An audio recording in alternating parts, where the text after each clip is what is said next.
와 함께 만남과 돌이킴 이런 제목으로 사도행전 강해를 이어가면서 말씀 증거하도록 하겠습니다. 여러분, 예수님을 만나는 거예요. 예수님 만나고 나서 거듭나는 거예요. 예수님 만나고 회개하는 거예요. 그런데 우리나라 사람들은 중생했느냐, 거듭났느냐, 회개했는가 이렇게 물어보는데 외국 사람들은 회심했는가를 물어봅니다. 컨버전 했느냐, 회심했느냐 이런 마음으로 물어보는데 이게 중생이 뭐고 회개가 뭐고 회심이 뭐냐 거의 같은 이야기인데 쉽게 얘기하면 예수님을 만나야죠. 먼저 말씀을 들어야죠.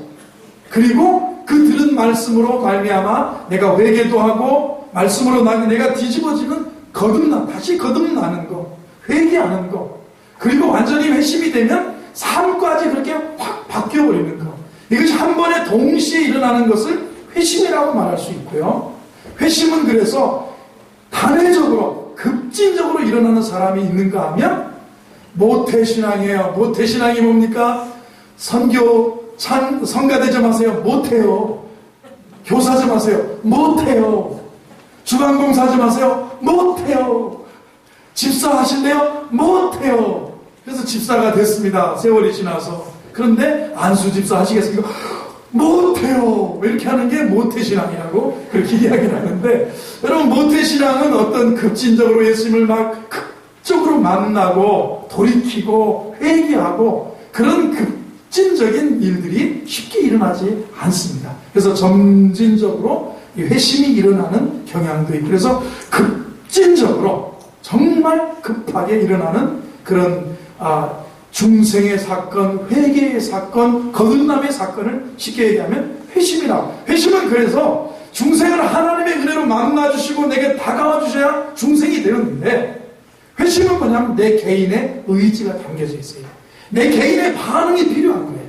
회심했는가 할 때, 맞아, 복음으로 나는 거듭났어. 거듭났는데 그래서 어떻다는 거냐 할 때 내가 변화됐다는 거예요. 즉시로 사울이 바울이 되어서 즉시로 예수는 그리스도라고 증거하기를 시작하면서 복음 전에는 핍박하던 사울이 바울로 바뀌어지는 그런 것처럼, 여러분, 오늘 이 시간에 주님 만나고 돌이킴의 시간, 만남과 돌이킴의 은혜가 있게 되기를 주의 이름으로 축원합니다. 사람은 누구를 만나느냐로 그 인생이 결정이 될 수 있습니다. 어떤 나라에 태어나느냐가 그의 조국을 결정합니다. 그래서 원정 출산해서 미국 시민권을 주려고 하고 잘 사는 나라 선진국의 시민권을 자녀에게 부여해주고 싶은 그런 마음으로 원정 출산도 합니다. 어떤 부모를 만나느냐가 그 사람의 성품과 인격과 인생의 큰 줄기를 결정하는 것을 보게 됩니다. 어떤 배우자를 만납니까? 어떤 배우자를 만나느냐에 따라서 그 사람의 가정이 결정됩니다. 어떤 신을 만나느냐 그 영혼을 결정한다고 볼 수 있어요. 특별히 예수 그리스도를 만나느냐 만나지 못하느냐가 그 사람의 인생의 중요한 분기점이 될 수 있다는 사실을 우리가 알 수 있어요. 그리스도를 만나는 인생, 그리스도를 만나지 못한 인생은 출발부터 끝까지 다른 거예요. 여러분, 인생은 다 어떻습니까? 여러분, 오늘 사울이 예수 믿고 돌아온 사건은 기독교 역사상 최고의 회심 사건이라고 할 수 있겠습니다. 이에 비견될 만한 성경의 다른 회심 사건은 그렇게 많지 않습니다. 여러분, 하나님을 위하는 것이다. 하나님을 섬기는 것이다. 그래서 그리스도인들을 잡아서 옥에다 가두고 교회를 무너뜨리고 핍박을 해야만 이거는 여호와 하나님에게 옳은 일을 하는 것이라고 그 나름의 율법의 공의를 앞세우면서 대단한 믿음의 소유자가 사울이라고 하는 청년입니다. 그래서 그는 예수 그리스도를 핍박하기 위해서 제사장들에게 공문을 얻었습니다. 그 뭐냐면 요즘으로 말하면 체포영장을 발부받아가지고 예루살렘에서 240km 정도 떨어져 있는 시리아의 지금의 다마스쿠스, 시리아의 수도 다마스쿠스, 다메섹이죠. 이 시리아의 수도 다마스쿠스를 향해서 갑니다. 그 당시에 시리아의 다메섹이죠. 다마스쿠스에는 유대인이 한 4만 명 정도들이 살았고 유대인 회당이 한 30여 개 정도의 회당이 있었다고 합니다. 그래서 그 회당에 가서 4만 명의 유대인 공동체 중에 그리스도를 믿는 사람을 잡아가지고 그 명단을 받아서 잡아가지고 이제 핍박을 하고 그들을 이제 감옥에 집어넣으려고 이제 이 사도 사울은 다메섹을 향해서 체포영장을 들고 달려가던 그 길에 주님을 만나는 거예요. 여러분, 누구나 만남과 돌이킴의 시간이 있을 때 인생이 달라지는 줄로 믿습니다. 우리 인간은 이 땅에서 태어날 때부터 하나님을 등지고 태어납니다. 원죄를 가지고 또 그리고 태어나면서 누가 가르쳐주지 않아도 그 원죄를 입은 아담의 원죄를 입은 우리 인생들은 죄를 지을 줄 알아요. 가르쳐주지 않았는데 여러분, 장애인으로 태어나서 한 번도 자기 의지로 밖으로 나와보지 못한 그 사람도 누워서 자라면서 가르쳐주지 않고 배우지 않았는데도 죄를 짓고 살아갑니다. 시기하고 질투하고 미워하고 화내고 밥을 갖다 주면 집어 던져버리는 그런 죄 가운데 살아가는 인생을 우리가 알 수가 있어요. 우리가 다 예수 믿고 변화되었기 때문에 잘 몰라서 그렇지, 사실 우리 인생, 심지어 여러분 모태신앙이라고 할지라도 한순간은 돌이키는 회심의 기회가 있었을 거예요. 태어날 때부터 예수를 믿고 헌신했다면 이것은 거짓말이고 자기는 잘 모를 수 있지만 어느 순간인가 저와 여러분이 돌이키는 순간이 있었어요. 그 순간이 여러분 회개의 순간이고, 그 순간이 죄를 깨닫는 순간이고, 그 순간이 예수님을 만나는 순간이고, 그 순간이 내가 정말 회심하는 순간이고, 그 순간이 내가 그리스도께 전에는 내가 이렇게 살았는데 이제는 그리스도 예수 안에서 새로운 피조물로 돌이키는 회심의 시간인 줄로 믿습니다. 사도행전 9장 1절과 2절을 같이 한번 읽어보겠습니다. 에어컨을 한 5분만 켰다가 양쪽에 꺼주십시오. 양쪽 다 켜주십시오. 자, 9장 1절 2절 시작. 사울이 주의 제자들에 대하여 여전히 위협과 살기가 등등하여 대제사장에게 가서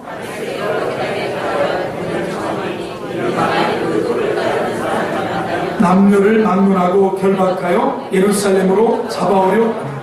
사울이 제자들에 대하여 여전히 위협과 살기가 등등하여 대제사장에게 갔습니다. 다메섹에 다마스커스를 갈 여러 회당에 가져갈 공문을 청했습니다.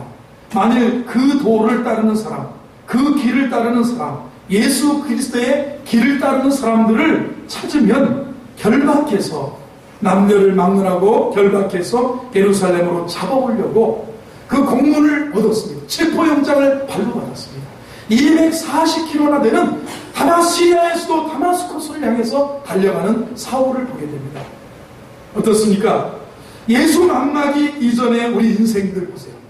열심을 내어도 사울같이 방향이 없는 열심, 하나님과 거리가 먼 열심을 내고 살아가는 것입니다. 예수 만나기 전에는, 회심하기 이전에는, 돌이키기 이전에는 열심이 있는데 그 열심이 잘못된 열심일 수 있어요. 일을 하더라도 사랑과 은혜와 성령으로 일하는 게 아니라 무엇으로 일합니까? 증오심과 살기로 일할 수도 있다는 사실이에요. 분노로 일하는 것은 하나님의 방법이 아닌 줄로 믿습니다. 사랑으로 하지 않는 것, 우리가 감사함으로 받으면 버릴 것이 없다, 사랑으로 하지 않는 것이 죄다, 이렇게 사도 바울이 말했는데, 분노와 살기와 증오로 일하는 것, 이 열심, 이게 아름답게 될 수 있겠습니까? 아닙니다. 일을 하더라도 사랑과 성령으로 일하는 것이 아니고 증오심과 살기로 일하는 것, 이것이 사울의 변화받기 전의 모습이었다는 사실이에요. 분노로 일하는 것은 하나님의 방법이 아니라는 거예요. 한번 더 하시면, 분노로 일하는 것은 하나님의 방법이 아닙니다. 사울이 하는 일을 보면 열심은 있습니다. 그런데 열심의 그 땔감이, 열심의 그 에너지의 근원이 무엇이냐 하면 사랑이 아니라 무엇으로? 위협과 살기와 분노를 가지고 일을 하고 있다는 거예요. 살기로 일하고 있습니다. 이런 사람에게 누가 찾아오셨습니까? 예수님이 찾아오셨어요. 다메섹으로 가는 길에, 다메섹으로, 도상이라고, 다메섹으로 가는 길 위에서 예수님이 사울을 만나주셨어요. 3절과 5절, 3절부터 한번 읽어봅니다. 시작. 사울이 길을 가다가 다메섹에 가까이 이르니 호련히 하늘로부터 빛이 그를 둘러 비추는지라 땅이 엎드려져 들음에 소리가 있어 이르시되, 사울아 사울아 네가 어찌하여 나를 박해하느냐 하시거늘 대답하되, 주여 누구시니까? 이르시되 나는 내가 박해하는 예수. 여러분, 우리도 인생의 한순간 이렇게 예수님을 만나는 순간이 있은 줄로 믿습니다. 아멘. 제가 물어볼 때 예수님을 만나셨습니까? 아멘. 거듭나셨습니까? 아멘. 회개하셨습니까? 아멘. 회심하셨습니까? 아멘. 여러분 아멘을 하시는데 이게 무슨 말인가 잘 모르는데, 주님을 만나면 우리가 내 자신 그런즉 누구든지, 사도 바울이 나중에 그렇게 인생을 돌아봅니다. 그런즉 누구든지 그리스도 예수 안에 있으면 새로운 피조물이라. 이전 것은 지나갔으니 보라 새 것이 되었다. 예수님을 만나고 돌이키고 회심하고 거듭나면, 회개하면 이전 것이 지나가면, 예수 만나기 이전의 삶, 그리고 예수 만나던 계기가 있어요. 바울은 다메섹으로 가는 그 길에, 다마스코스로 가는 그 길에 예수님을 만납니다. 그리고 만난 이후에 즉시로 회심하고 변화가 일어납니다. 간증이 뭡니까? 예수 만나기 전에는 나는 열심히 살았어도 살기로 살았습니다. 열심히 살았어도 증오를 가지고 살았습니다. 열심히 살았어도 돈을 벌면 내가 막 이렇게 했다고 증오와 살기로 살았습니다. 그러다가 내가 예수님을 만나게 되었습니다. 그리고 예수님 만나고 내가 회심한 후에 내가 이렇게 변화되었습니다. 할렐루야. 이게 간증이에요. 이것이 여러분의 간증이 되기를 바랍니다. 우리 인생의 한순간에 이렇게 예수님을 만나는 그런 순간이 있습니다. 호련히 갑자기 임한 하늘의 빛을 보게 되었습니다. 저는 여러분의 일생에 하나님이 개입하시기를 바랍니다. 하나님 우리 자녀들 만나주시기를 주의 이름으로 축원합니다. 우리 가정의 자녀들 하나님께서 그들의 인생길에서 만나주셔서 회심이 일어나고 그리스도 예수의 사람으로 변화되는 그런 은혜가 있게 되기를 바랍니다. 오순절의 사건이 초대교회 공동체에 성령이 임한 사건과 아주 비슷합니다. 사도행전 2장 4절을 보면 오순절날이 이름에 하늘에서 호련히 갑자기 급하고 강한 바람 같은 소리가 있고 온 집에 불이와 같이 갈라지는 것이 온 집에 가득하니, 오순절날에 갑자기 호련히 하늘로부터 뭐라고 할까요? 급하고 강한 소리가 임하게 돼요. 불이와 같이 갈라지는 것이 각 사람의 이마에 있더니, 그런데 오늘은 사도 사울에게 다메섹으로 가는 그 길에서 갑자기 호련히 하늘로부터 소리가 있고요. 하늘로부터 빛이, 여러분 정오쯤 되는데 12시쯤 되는데 중동의 사막 지역에서 빛이, 이게 태양빛보다 더한 빛이 사도 바울을 확 사로잡았어요. 갑자기 이 빛이 비추더니 사울이 눈이 감겨지게 되고 거기 땅에서 꼬꾸라지게 되는 거예요. 한 개인에게 임한 성령의 사건을 우리가 여기서 볼 수 있어요. 아주 구도는 똑같습니다. 갑자기 하늘로부터 소리가 하고 갑자기 하늘로부터 빛이 둘러비치고 사울은 거기서 꼬꾸라지는 거예요. 사랑하는 성도 여러분, 이전에 살던 내 삶에 여러분 우리가 신앙의 뿌리가 내리지 않으면 예수 그리스도가 우리 인생의 양분, 삶의 양분과 수분 되실 수 있는데, 나를 떠나서는 너희가 아무것도 할 수 없다고 그러셨는데 우리가 뿌리가 깊지 않으면 우리는 금방 꼬꾸라질 수 있어요. 가끔 태풍이 불 때 있지 않습니까? 태풍이 불 때 가로수가 흔들릴 때 있습니다. 제가 이 지역에서 살다 보니까 저 아파트 한 15층 아파트 옥상에 나무를 심어놨어요. 나무를 심어놨는데 태풍이 불 때는 내가 저게 괜찮을까? 저게 괜찮을까? 다른 가로수는 한국의 이 가로수는요, 한국의 나무들은 산천 부러지면 부러졌지 절대로 절개지가 되어서 그냥 절개지에 사람이 임의로 심어놓은 지 얼마 안 된 나무는 뿌리채 넘어가지만, 한국은 기후적 특성으로 여름철 대체적으로 한 3개월 정도가 비가 집중되기 때문에 3개월 동안 집중된 물을 흡수하고 그 나머지는 살기 위해서 나무가 막 뿌리를 차고 들어가는 거예요. 겨울철에 이 강수량이 별로 없고 봄 가을에도 그렇게 많지 않고 이러다 보니까 한국의 나무는 뿌리가 깊어요. 그래서 웬만하면 한국의 나무들은 태풍이 와도 부러지면 부러졌지 뭐 한다고요? 꼬꾸라지질 않는 거예요. 근데 유럽의 나무나 미주나 이런 데 비가 많은 지역의 나무들은 어떻습니까? 항상 겨울에도 잔디가 크고 하는 그 지역들은 나무가 분명히 이 정도 아름드리 나무인데 이만큼 컸는데 태풍이 한번 왔다 그러면 집에 나무가 다 넘어져 버리는 거예요. 집에 이만한 나무가 집에 넘어지면 어떻게 되겠습니까? 그 왜 그러냐? 그 그만한 나무면 우리 같으면 한 10m, 20m 뿌리가 들어갈 줄 알았는데 그렇게 커도 50cm라는 것도 있어요. 그 큰 나무가 뿌리가 얼마냐? 50cm가 보통 평균이야. 그러니까 한국의 나무는 부러지면 부러졌지 뭐라고요? 절대로 뽑히지는 않는데 인생이 보세요. 깊은 신앙에 하나님의 말씀과 성령과 은혜에 뿌리가 없는 사람은 주님 앞에 이렇게 꼬꾸라져야 돼요. 아멘이신가요? 네. 엎드러졌어요. 자, 몇 절입니까? 4절 보면 땅에 엎드러져 들음에 소리가 있어 이르시되 사울아 사울아 네가 어찌하여 나를 박해하느냐 그랬습니다.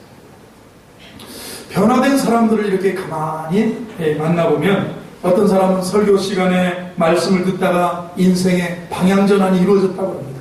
참 은혜 받았다.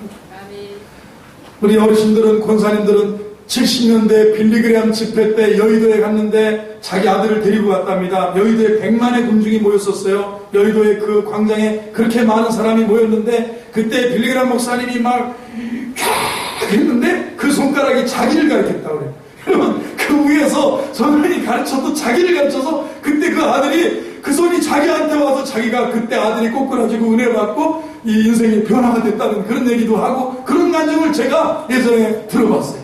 자, 위대한 설교자 한 사람이 교회 2개를 왔는데 설교 시간에 하나님 말씀을 듣다가 인생의 터닝 포인트를 이루었다. 방향전환이 이루어졌다. 회심의 역사가 일어났다고 하는 사람이 있고 어떤 사람은 청년들은 CCC에 가서 청년들은 성경 공부 단체 내비게이터에 가서 UBF를 가서 성경 공부하다가 굉장히 열정적인 간사님을 만나고 그리고 거기에 목사님을 만나서 1대1로 성경 공부하다가 자기가 변화를 받았다고 하는 사람이 있어요. 어떤 사람은 선교지에서 선교하다가 만납니다. 어떤 사람은 신비적인 체험을 통해서 주님을 만나서 내가 꼬꾸라지고 회심했다 이렇게 말하는 사람이 있어요. 근데 대개 문제는 뭐냐면 이렇게 어떤 회심의 계기, 만남과 돌이킴의 계기가 있는 사람은 좋은데 아까 말한 것처럼 어려서부터 뱃속에서부터 교회 다닌 사람들 어려서부터 그냥 주일학교 다니다가 또 오래 다니다가 보면 오래 다닌 사람들이 문제일 수 있어요. 아니 문제가 아닐 수 있어요. 정말 그리스도 안에서 말씀의 뿌리를 내리고 살면 더 귀한 거예요. 바람직한 거예요. 그런데 목사의 아들, 딸로 자라난 사람들, 장로의 아들, 딸로 태어나서 집사와 권사의 아들, 딸로 태어나서 미지근한 신앙생활을 하다가 중간에 급격하게 변화된 사람들, 설교 시간에 변화받는다든가 성경 공부를 통해서 변화받는다든가 아니면 그런 사람들은 자기만의 체험을 절대화하는 경향이 있어요. 사람에게는 누구나 다 만남과 돌이킴의 시간이 있는데 내 기준만, 나의 경험만이 정답은 아니라는 거예요. 사람들의 나의 경험만 정답이 아닙니다. 그러나 우리는 예수 그리스도를 중심으로 역사가 BC와 AD로 나누듯이 내 인생도 사람은 누구를 만나느냐에 따라서 인생이 달라지는데 예수 만나기 이전에는 이랬는데 예수님을 내가 만나게 되었고 그리고 예수님 만난 이후에 내가 회심하고 변화된 나의 모습 그리고 하나님 앞에 이렇게 사명과 하나님의 구원과 은혜를 누리며 주의 뜻을 이루며 살아가는 이것을 간증할 수 있는 믿음의 종들이 되어야 될 줄로 믿습니다. 아멘. 할렐루야. 아멘. 가장 모시기 어려운 목사님이 누구시냐면 나 때는 그랬다. 이럴 때 이거 어렵죠. 그죠? 네? 우리 때는 정말 그랬는데 너희들이 이게 뭐냐? 네? 나 때는 우리 이제 코미디에도 나왔었죠. 나 때는 말이야 우리 때는 이랬다고 하는데 나의 체험만 나의 경험만 절대화하는 그런 경향이 위험합니다. 이게 무슨 얘기야? 한 사람에게 매이는 것도 좋지 않습니다. 누구한테만. 그래서 청년들도 요즘에 현대인들이 그러는 거예요. 본교회 예배 다 마치고 저녁에는 다른 데 기도회 하러 가는 사람이 있어요. 그리고 본교회 예배 다 마치고 성경 공부를 다른 데 가서 공부하는 사람도 있어요. 그래 하여튼 본교회 설교는 한 번도 리트윗을 안 하는데 다른 사람 설교는 막 좋다고 그러고 우리 권사님들도 내가 어느 다른 교회 가서 설교 한번 들었는데 사람이 신선함이라는 건 좋은 거예요. 신선하죠. 갑자기 들으면 신선한데 그 신선한 얘기 너무 좋았다고 그러는데 그렇게 이야기하는 게 여러분 평상시가 너무 좋기를 바랍니다. 내가 그거 하는 거 하나 가지고 그렇게 가면 되는 거예요.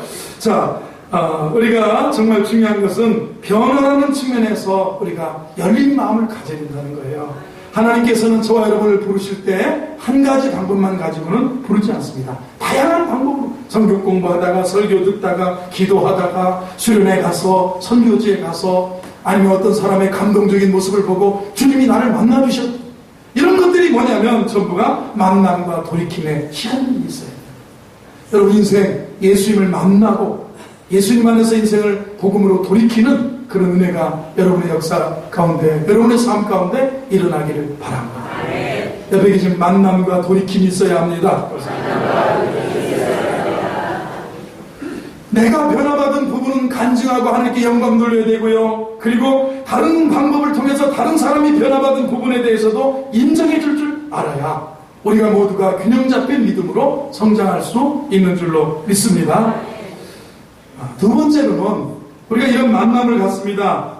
우리가 주님을 만나고 그리고 주님 앞에 돌이키는 그런 시간, 회심하는 그런 시간인데 회심했다고 해도 돌이켰다고 해도 우리에게 무엇이 고통과 어려움이 따르기도 한다는 사실이에요.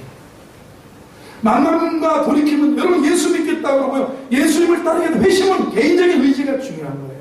정말 주를 위해서 살겠다고 하는데 그게 만나고 돌이켰어요. 그런데 그 돌이킴 속에 하나님께서 이렇게 은혜를 주시는데 여기는 고통과 무엇이 따릅니까? 어두움이 따릅니다. 사도 바울의 경우는 눈이 멀어지게 됐어요. 앞이 안 보이게 된 거예요.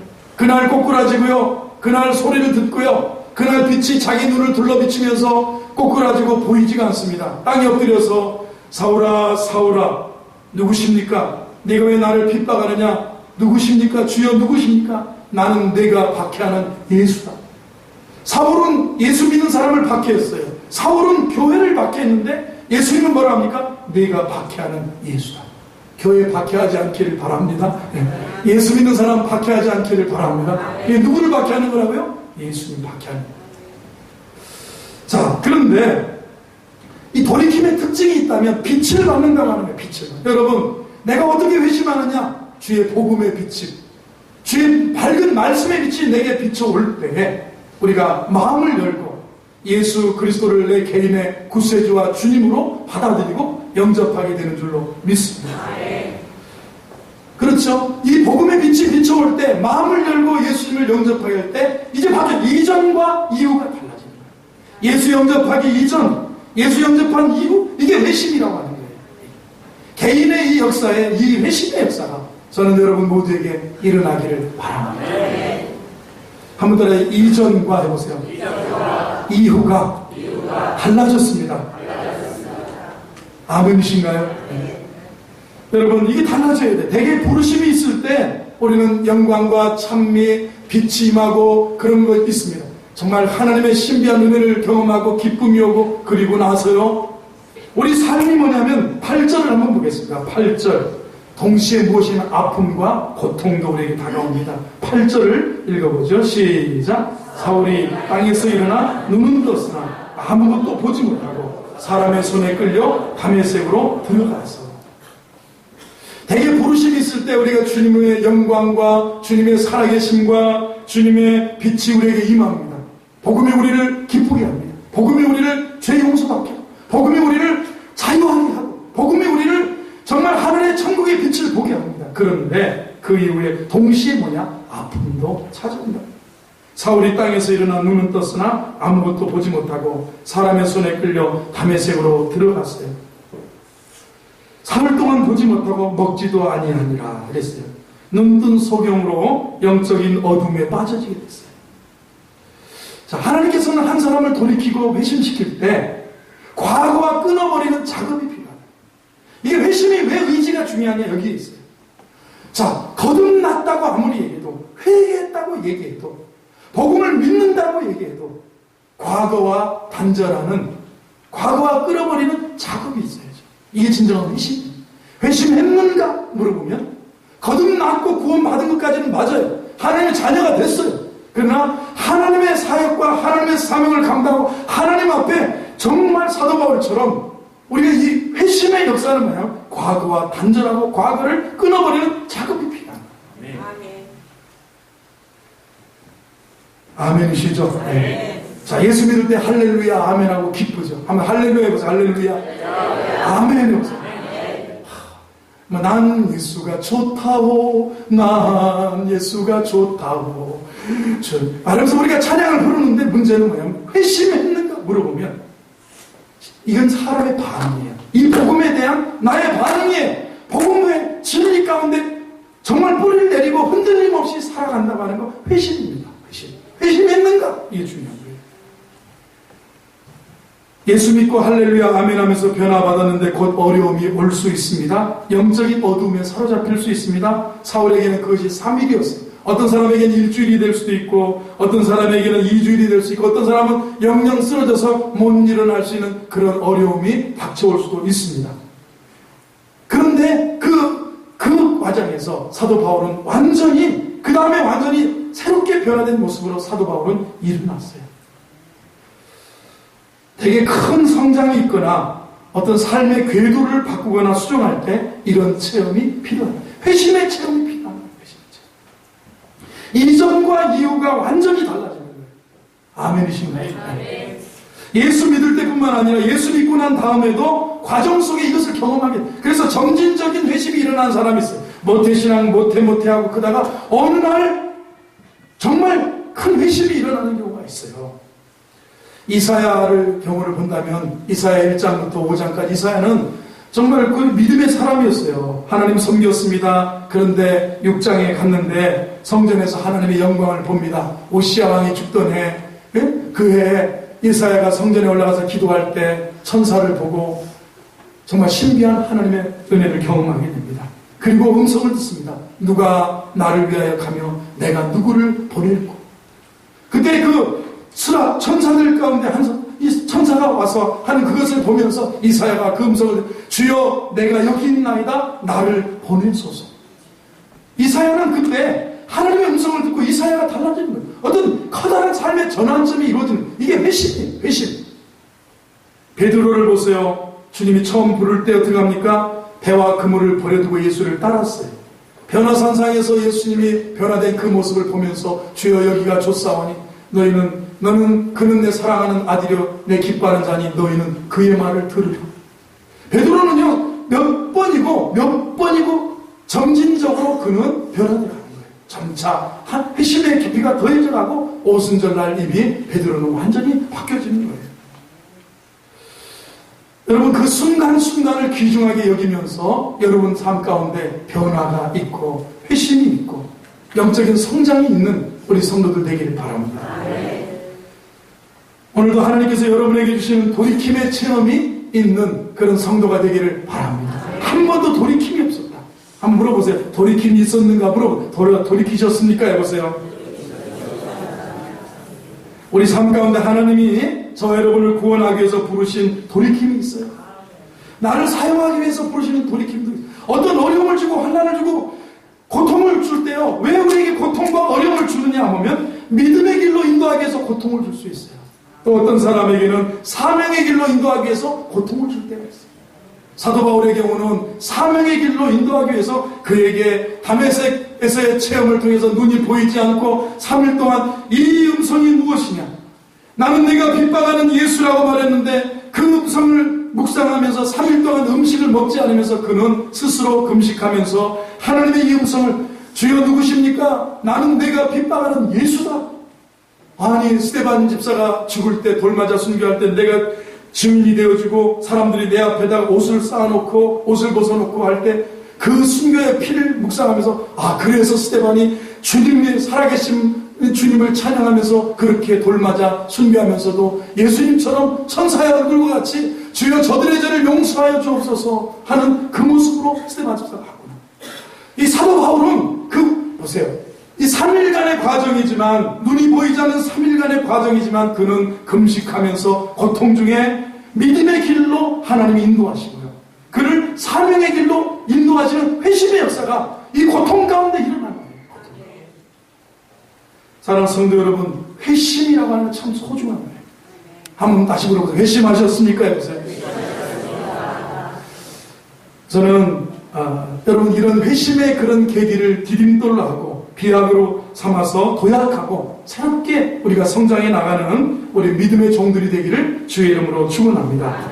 이 아침에 하나님께서 여러분에게 주시는 다메섹의 체험으로 새로운 영역을 여는 은총의 시간이 되기를 바랍니다. 저는 고등학교 3학년 때 예수님을 만났습니다. 기도원에서 기도하다가 방언은 못 받았습니다. 그런데 주일 저녁이었습니다. 고등학교 3학년 때인데 주일 저녁 예배를 마치고 집사님네 고등부 선생님 집에서 우리들이 초코파이를 먹고 우유와 커피를 마시면서 이렇게 조금 쉬고 있었는데 담임 목사님이 거기를 지나가시다가 이 녀석들 공부는 안 하고 집사님 집에서 떠들기만 한다고 그럴 시간 있으면 교회에서 솔로몬 독서실이라고 지하에다가 시원하게 독서실을 만들어줬습니다.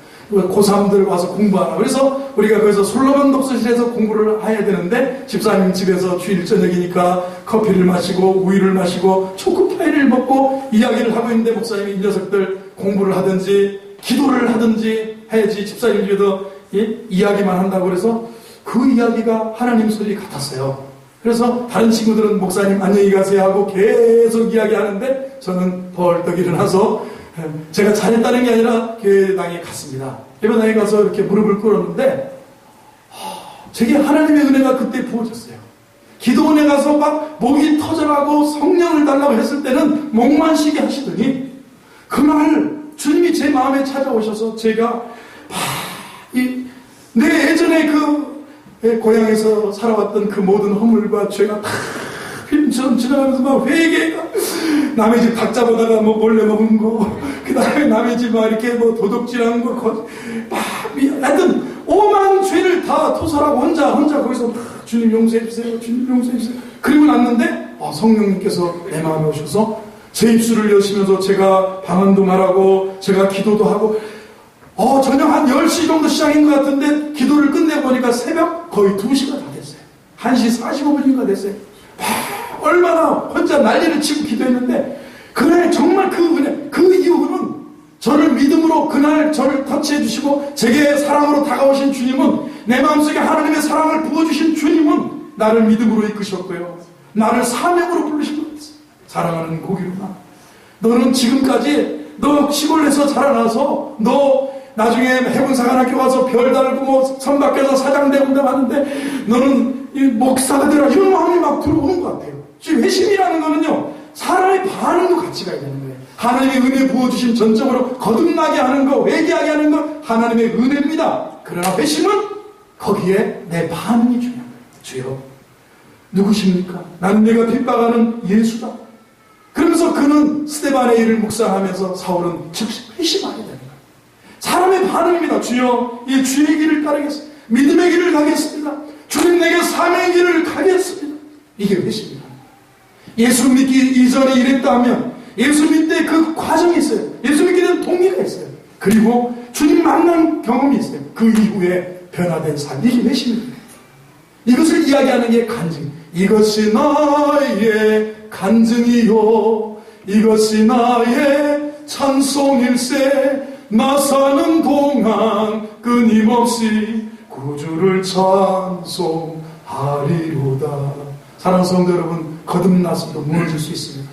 회개에서도 무너질 수 있습니다. 회심하고 그리고 늘 하나님의 인도하심 속에서 살아가는 은혜의 종들이 되기를 바랍니다.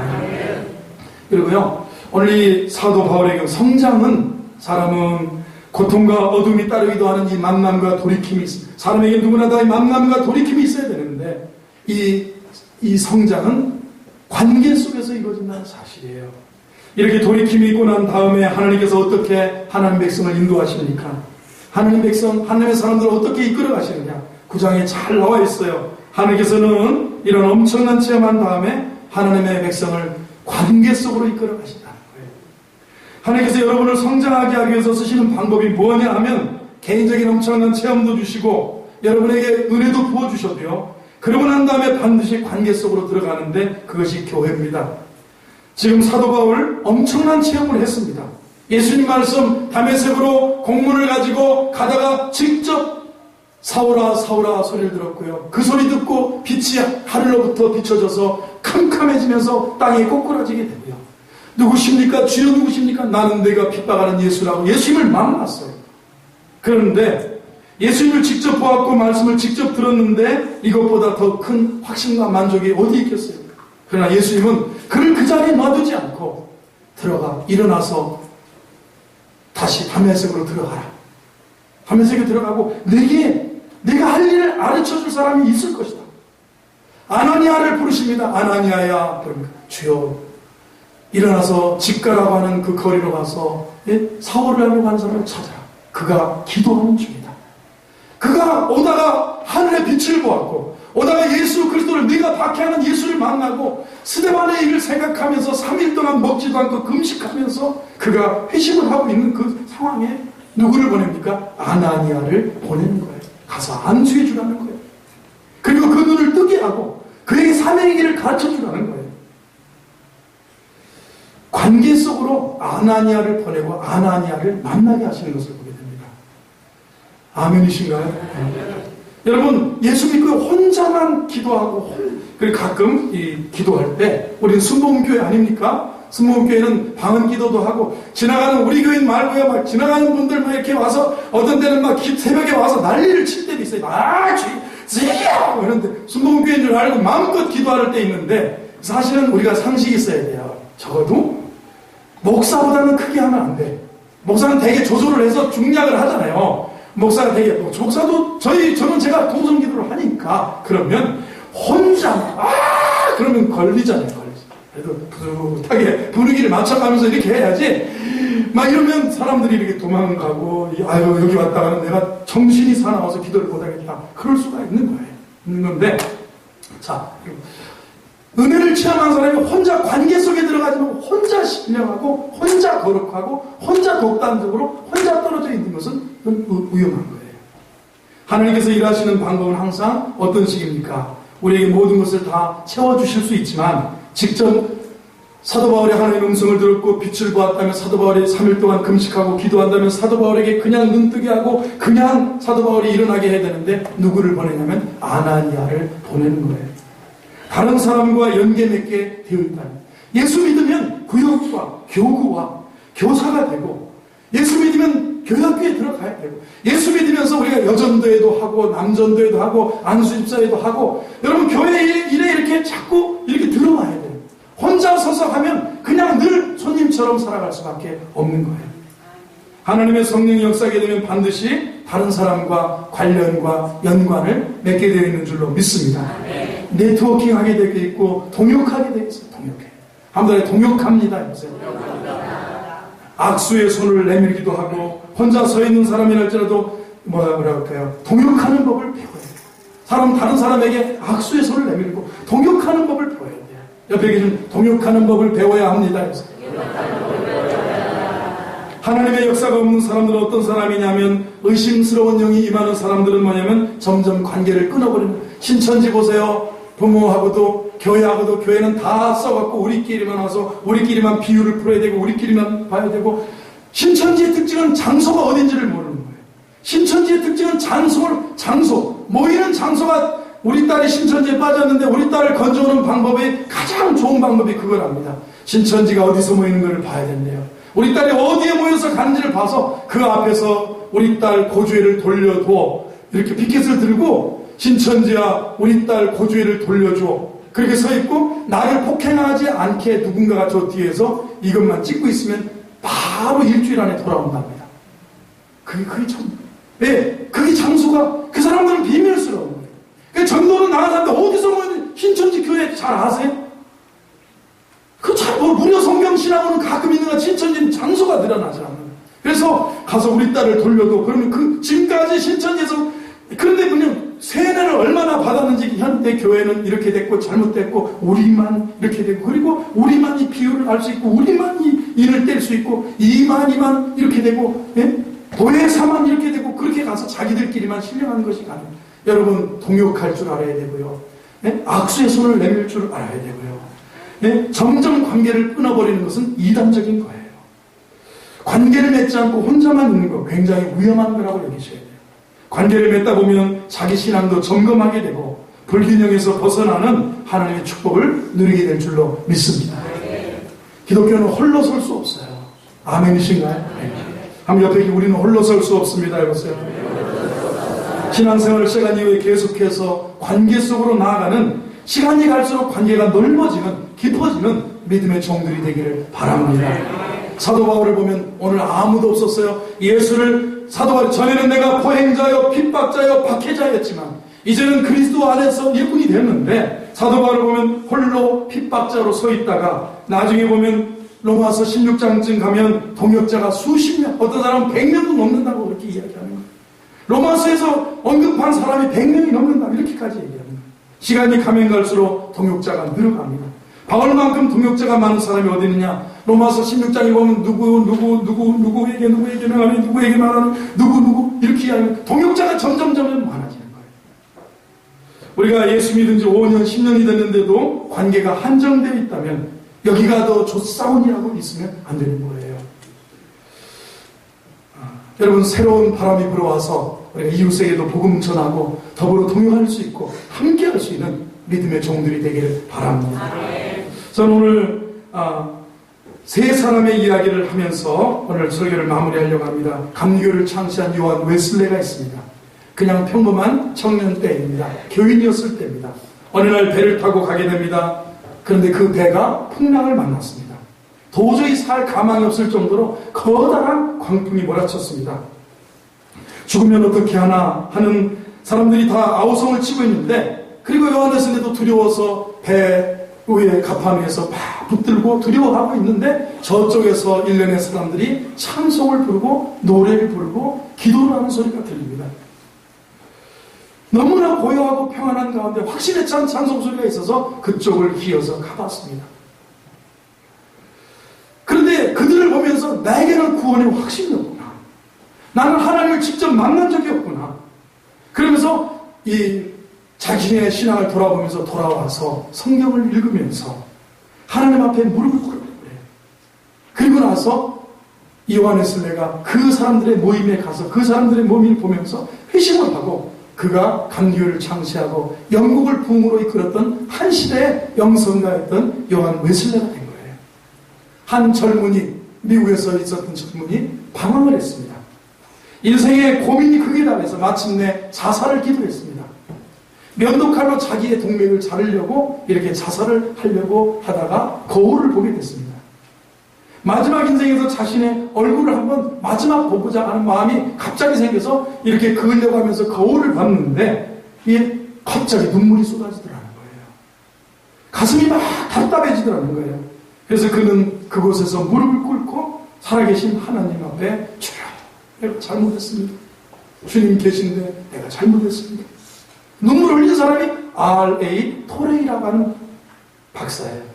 그 유명한 D.L. 무디의 제자이면서 우리나라의 태백에 예수원을 설립한 대천덕 신부의 할아버지입니다. 그 할아버지가 자살하려고 하다가 그가 거울을 보다가 눈물을 흘리면 갑자기 눈물이 나오고 거기서 회심이 일어나면서, 주님, 내가 잘못했습니다. 그리고 무디의 제자가 되어서 그가 정말 신학적인 위대한 기반을 얻은 R.A. 토레이 박사가 됐어요. 그 손자가 한국에 와서 예수원을 설립하고 한국교회의 영성을 주도하게 된 귀한 믿음의 종이 되었어요.